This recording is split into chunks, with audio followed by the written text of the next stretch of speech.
Sarauniya Sajina, karantawa, tsarawa da kuma rubutawa daga Mustapha Balarabe Abdullahi, kashi na 1. Sarauniya Sajina ta kasance 'yar sarki ce mafi girma mafi daraja a cikin wannan babban birni na Babila. Tana cikin ɗakinta na sarauta tana bacci, sai dai baccin nata yana samun karo da ƙalubale lokaci bayan lokaci, domin kullum idan tana bacci banda mugayen mafarke masu saka tsoro da faɗuwa gaba da firgici, babu abin da take.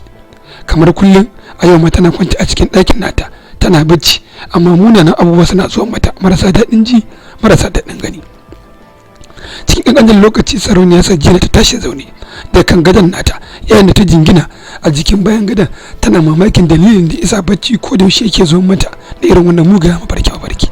Ta kwana biyu ta daɗe tana irin wannan mugayen mafarki masu saka tsoro da faɗuwar gaba. Sannan kuma ta yi ƙorafin hakan ga mahaifanta, amma ba su ɗauki wani mataki ba domin ganin sun magance mata wannan matsala da take damunta.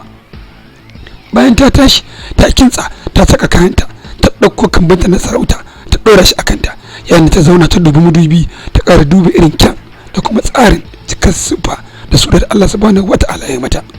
Cikin ƙanƙanin lokaci daga sararin samaniya sai ga wani dattijo da fuka-fiki a jikinsa da fara ya sauka a gabanta, yayin da mata Sajina, na zo in gargaɗe ki da kuma nusashe da ki akan ce abin da ke gani a matsayin mafarki ba mafarki bane. Kalli wannan madubi. Tana waigawa cikin madubi sai ta ga wani matashi saurayi akan keke yana tafiya a cikin wannan madubi. Dattijan ya kada baki ce mata wannan saurayi sunansa Abdullah, lalle ilalla ki neme shi, kuma duk inda yake a cikin ilahirin duniya ki kokari kai kin haɗu da shi kin aure shi, domin ku aurensa shine abin da zai rufa miki asiri kuma zai maganin wannan matsalar da ke damin ki. Idan ko ba haka ba akwai kalubale babba idan fuskanta ki. Gama wannan bayani ke da wuya, sarauniyar Sajina sai ta buɗe fikafikanta na alfarma wanda suke da manya kuma suke da kwarjini a idan duniya. Yayin da wannan da ta ji idube ta ya ce mata kar ki saki lokacin da kika je duniya ki fito da siffaki ta gaskiya, har Abdullahi gane cewa kin zo daga wata duniya ce wadda ba duniyar mutane ba. Domin kuwa idan ya gane cewa ke ba mutum bace kamar sa, bai zama lallai ya amince da ke ba, duk da irin kyan da Allah subhanahu wata'ala ya yi miki. Gama wannan magana ta sake da wuya sai ya rike zuwa wani dattijo shi ma mai bakin fuka-fiki, sannan ya zauna kusa ita ya ce mata Sajina, wannan abin da kike gani a cikin mafarki da nake nuna miki a tankali su, ɗaya daga cikin mafi azzalumi a cikin wannan masarautar taku ya ƙudurci niyyar cewa sai ya mamaye wannan masarauta. Rufe idan sake da wuya sai ya buɗe wa Sajina ido, sai ta ga masarauta a rushe da gawawaki mutane a kwance face a cikin jini, alamar kamar an yaƙi, ga gawawaki nan da maza da mata da a mace. Wannan dattijo ya kada baki ya ce mata wannan shine abin da zai fara a rayuwarki muddin baki aure Abdullahi din nan da nake gaya miki ba. Sannan kuma auren wannan matashi shine abin da zai yi maganin wannan matsala kawai. Yana gama gaya mata wannan bayani sai ya bace, ya bar sarauniya Sajina akan gadonta a zaune cikin damuwa da nuna bakin ciki da ɓaci da tunanin me yake shirin faruwa a rayuwarta ne, sannan kuma me take shirin gani ne mara daɗin ji mara daɗin gani. Bata aune ba, hawaye ya fara zubowa daga idanta cikin bakin ciki da ɓacin, tana ganin wata irin rayuwa take fuskanta ne a daidai wannan yanayi, ko menene maganin wannan matsala. Wayewar gari ke da wuya, sarauniya Sajina ta nufo inda mahaifinta da mahaifiyarta suke zaune, wato mahaifinta sarki Raganuka, sannan kuma da mahaifiyarta sarauniya Sajina. Bayan da ta gaisar da su gaisuwa irin ta al'ada, irin wadda 'ya'yan sarakuna suke iyayensu, sannan ta gabato masa da cewa ya ku iyayena, ina mai sanar da ku cewa har yanzu ba abin da ke damuna na wannan mugayen mafarkin da nake na yau da kullum ba su kare ba, kuma kullum abin ƙara ta'azzara yake daga mafarki mara daɗi sai mafarki mara daɗi. Na gaya muku maganan nan lokaci daban-daban, amma kun ka ɗauki mataki yadda ya kamata. Sarauniya kai zarana, mahaifiyar sarauniya Sajina, ta dube ta ce Sajina ki kwanta da hankalinki, waɗannan mafarkin da ni da mahaifinki muna iyakacin yi wajen ganin an sama miki magani ko kuma an nemo miki wani abu wanda zai magance wannan bakin ciki da yake da miki. Jin wannan magana ya sa Sajina ta miƙe cikin nuna rashin daɗi a fuskata, yayin da ta juya mahaifanta baya ta ce lokaci mai tsawo na fahimci wannan matsalar ni kaɗai take damu, shi yasa duk lokacin da na gaya muku sai ka ɗauki abin kamar ba wani abu ne na ku zo ku gani ba, amma ni da nake gani abu ni yasa abin da nake ji.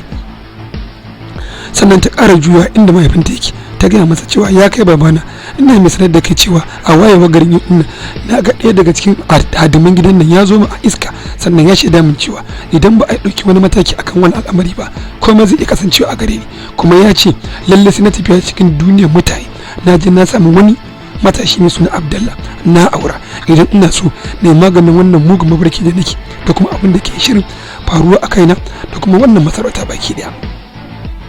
Wannan shine burina, sannan kuma wannan shine kudirin da nake da shi, kuma shine abin da na so in gaya muku. Sarki Raganuka ya tsaki ya kalle ta ce, Sajjina shin kin manta da cewa wannan masarauta ke kada ce yar mu, kuma mulkin mu da kwanciyar hankalin mu da natsuwar masarautar mu yana tare da ke? Wace irin magana ce kice zaki tafi neman wani dan adam a wata duniya ta daban har ki aure shi? Idan babu ke waye zai miki masarautar ta mu? Girma ya zo mu, sannan kuma karfin mahaifiyarki ya kare, so ba wani mutum wanda ya kamata ya zauna akan wannan kujera ta wannan masarauta ta mu, ta wannan gari na Babila sai ke. Ta haka wannan magana ma babu ita, wannan zai ce ne na ƙananan yara, ki daina wannan magana, kuma wannan magana ma ki batta. Abin da ya damu mu ki tara hankalinki akan yadda zaki zauna ki mulki a ƙasar nan, mu haɗa ki da shugabanni da malamai wanda su koya miki al'amura na shugabanci a cikin wannan masarauta. Amma wannan magana mu a wajen ba komai bace face wasan yara sai kuma tatsuniyoyi masu faranta rai kurum, haka muke kallon sa. Gama wannan magana yasa alamun ɓaci rai da baƙin ciki da fusata suka bayyana a fuskar Sajjina. Ta fahimci cewa dukkanin ƙoƙarin da za ta yi wajen wayar da kan iyayenta akan matsalar da ke damunta, iyayenta ba sa su gane ba. Ta daɗe tana gaya musu, ta yi musu bayani lokaci bayan lokaci, amma duk sanda ta yi musu bayani sai dai su kwanta mata da hankali kuma su daƙire yunƙurinta. Don haka tana ganin abin da ya kamata shine ta tattara hankalinta ta nema kanta da kanta mafita akan wannan matsalar take damunta. Tun daga dukkanin alamu mahaifanta ba za su iya taimaka mata akan wannan matsala ba, tunda sun kasa gane ma me yake damunta, ballantana su kawo mata agaji.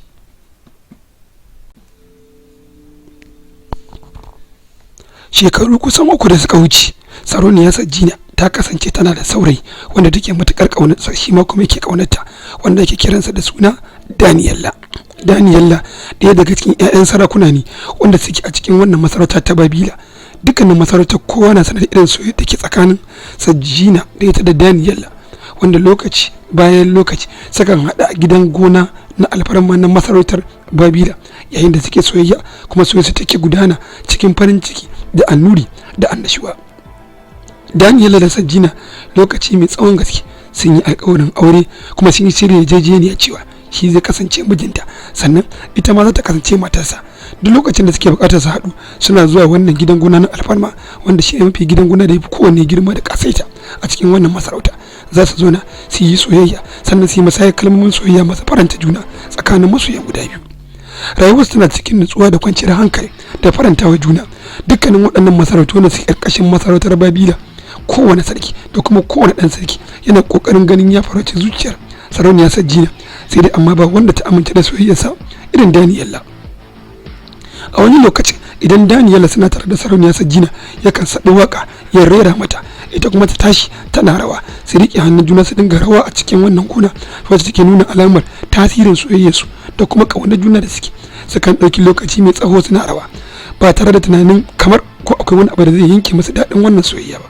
Hakika lokaci mai tsawon gaske Daniyella yana yawan gayawa Sarauniya Sajjina cewa idan ba ita ba a rayuwa sai dai mutuwarsa. Ita ma tana yawan gaya masa cewa a rayuwa idan bata aure shi ba sai dai mutuwarta. Haduwar Daniyella da Sajjina wata soyayya ce wadda gaba ɗayanta bata fi shekara 1 da farinta ba, amma kuma sun ɗauki lokaci mai tsawon gaske suna morar wannan soyayya ta yadda kowannensu yana farantawa juna rai.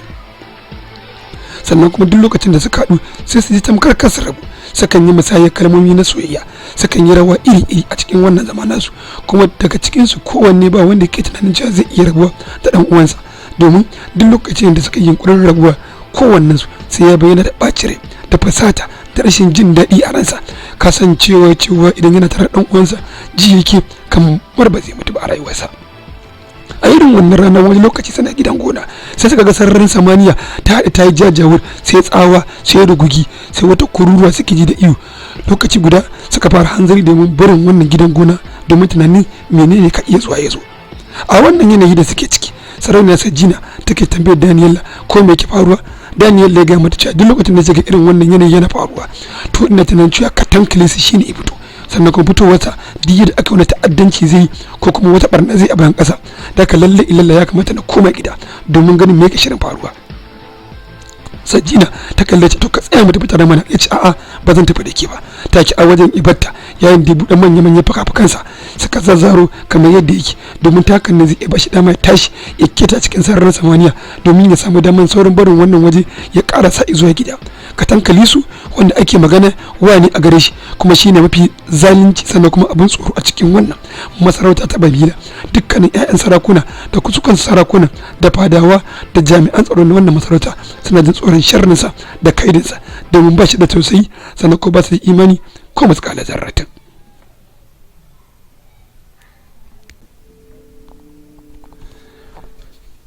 Cikin hanzari Daniel Ibro wannan gidan gona a yayin da ya biyo ta wani kwararro wanda ake kiransa da suna Kadarkon Kimba. Wannan waje Kadarkon Kimba wani waje ne wanda duk lokacin da Katankali ya so ya rashin imani ko kuma ya so ya ta'addanci sai ya yi kwantan bauna sai ya laɓe a wannan waje. Dukkanin wanda ya biyo ta wannan hanya kowane irin abin halitta ne to ko ya zama nama kashin sai ya bushe sai abin da hali. Bisa tsautsayi sai Daniel ya manta ya biyo ta wannan hanya saboda hanzarin sai ya samu ya karasa gida domin ganin me ke shirin faruwa. Bai yi aune ba sai ka tibi da Katankali a gaban sa. Katankali idan ka matsawa yace kai munafiki matsiyaci sannan kuma mara gaskiya mai yaudari mace amana. Ban gargade ka akan ta karba da Sajina ba, ni ne wanda nake da bukatar na aure ta kuma ta zama matata. Jin wannan magana yasa Daniel ya harɗe hannu a yayin da ya kalle shi. Idan banda abin ka dan uwana Katankali su ta yaya kake tunanin cewa wanda yake cikin wannan siffata ka zai iya auren mace kyakkyawa kamar Sajina? Ai Sajina ba da wanda ta fada cewa a rayuwa sai ni. Jin wannan magana yasa Katankali ya daka masa tsawa yayin da kogon dutse ya fara rugugi yana neman kamar zai fada rufe sa a ciki. Yace to bara in ga maka tunda na fahimci cewa ba zan iya mallakar Sajina ba idan kana rai kwanan ka ya kare munafiki. Ka tabbata a ranka cewa ko ni ko kai a cikin wannan kogon dutse. Yana gama wannan magana nan da nan sai Katankali ya dinga kumbura yana ƙara girma kafin ka ankara ya kumbura ya ƙara girma ya kai girman Daniel har kimanin sau 2 da rabi.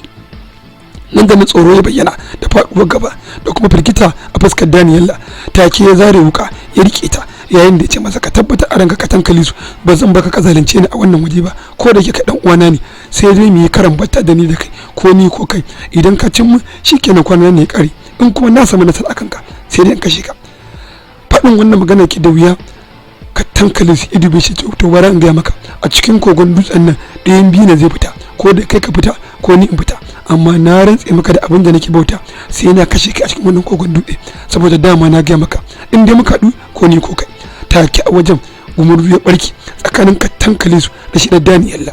Daniel ya zaro takobinsa ɗaya ta wuta ɗaya ta musamman waje yake amfani da ita domin fita ya kula idan ta kama ya dinga kawo Katankali su sara shi kuma yana gocewa.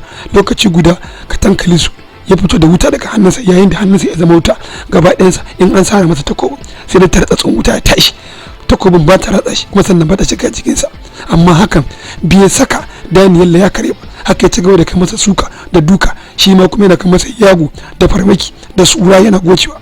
Suka dinga ɗauki babu daɗi ƙura ta turniki a wajen ya tashi ya yamutse kogon dutsen ya dinga girgiza duwatsu suna faɗuwa daga sama wanda yake nuna alamar mazaje suna shaye daga a cikin wannan waje.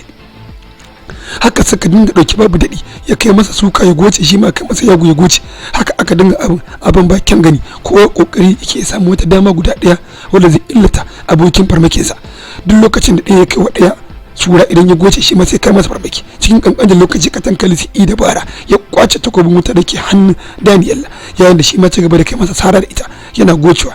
Ya kasance cewa yanzu wuka ce karama akan hannun Daniel ita kuma takobi ta wuta ta koma hannun Katankali su wanda wannan ba karamar barazana ba ce a wannan faɗin ba aune ba. Katankali su ya sara wa Daniel wannan takobi a wuya yayin da jini ya fara zuba yayin da ya bi shi ƙasa ya taka wuyansa da ƙafa ya ce ai dama na gaya maka a wannan zama ko ni ko kai kuma na gaya maka cewa akan karbar ita baka yadda ba da aka kwanan ka ya kai gama wannan magana ke da wuya soka masa takobin a ciki yayin da ya zari ta. Jini ya fara ɗiba Daniel ya faɗi yayin da Katankali ya durkusa a gabansa ya ce masa dan uwana ka yi hakuri ba a sarri na zan kashe ka ba na kashe ka ne saboda ba zan iya mallaka abin da nake so in dai kana nan sannan kuma duk duniya abin da na fahimta kai ne ka hana sarauniyar Sajina ta so ni, amma kuma idan na kau da kai daga bayan ƙasa hakan zai bani daman aure ta cikin kwanciyar hankali. Da haka anan zan kashe ka a cikin kuma wannan kogon dutsen zan binne gaka, babu wanda ya san wannan abin ya faru. Cikin kakarin mutuwa Daniela ya yunkuro yayin da Katankalisu ya dago kansa ya rike shi, ya ce masa dan uwana ka kashe ni, amma kuma ka tabbatar da cewa komai daren daɗiya ba za ka mallaki Sajina ba, kuma ka sani komai daren daɗiya kai ma wani zai zo wanda zai mamaye ka kuma ya kashe ka. Yana gama wannan magana ya faɗi mutu ko a jikinsa. Katankalisu ya miki yayin da ya zaro fukafukinsa ya fito daga kogon dutsen nan, ya mai da kofar dutsen ya rufe, ta yadda wannan waje ya zama kabarin Daniela har abada ba tare da wani ya san abin da ya fara ba.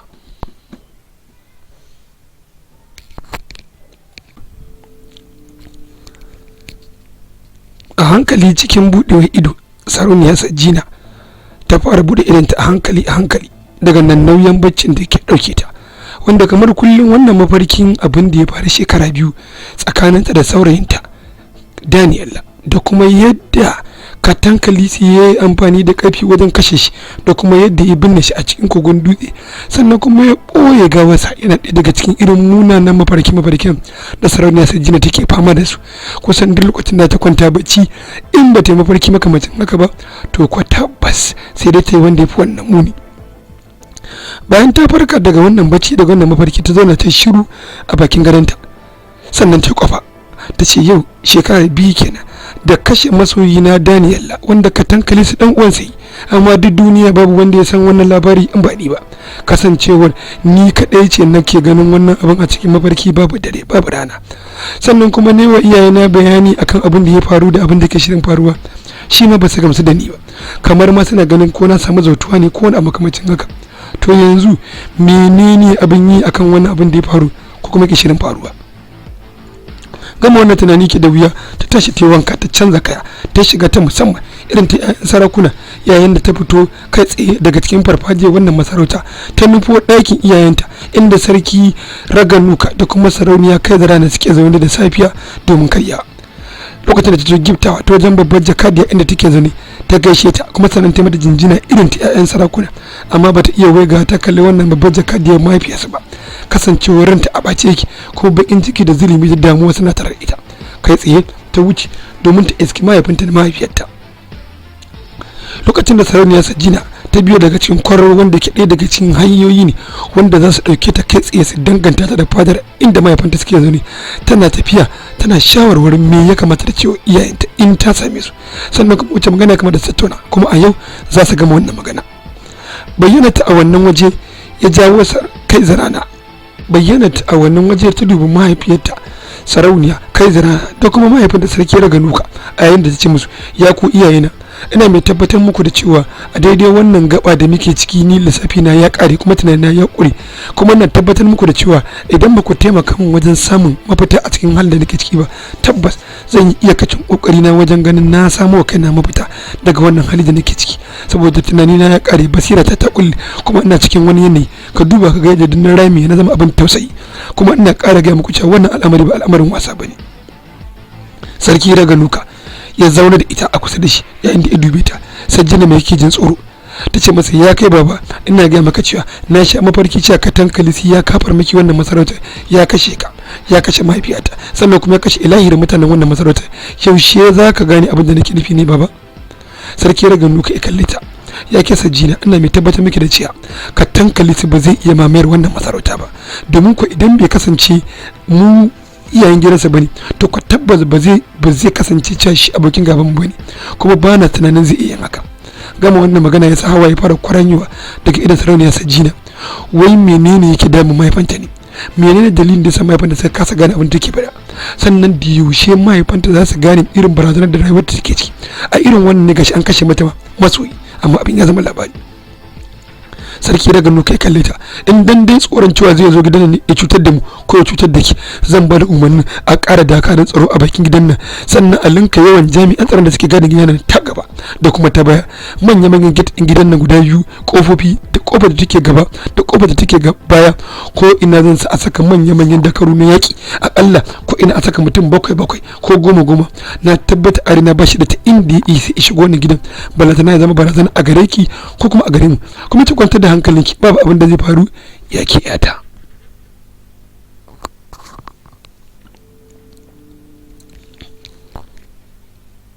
A wannan safiya ne sarauniya Sajina ta fito gidan gonarta wanda ke dauke da manya-manyan dabbobi wanda suka hada da zaki da damusa da jakin dawa da kuma dukkanin wani abin sha'awa wanda zai kwantar da zuciya ko faranta rai.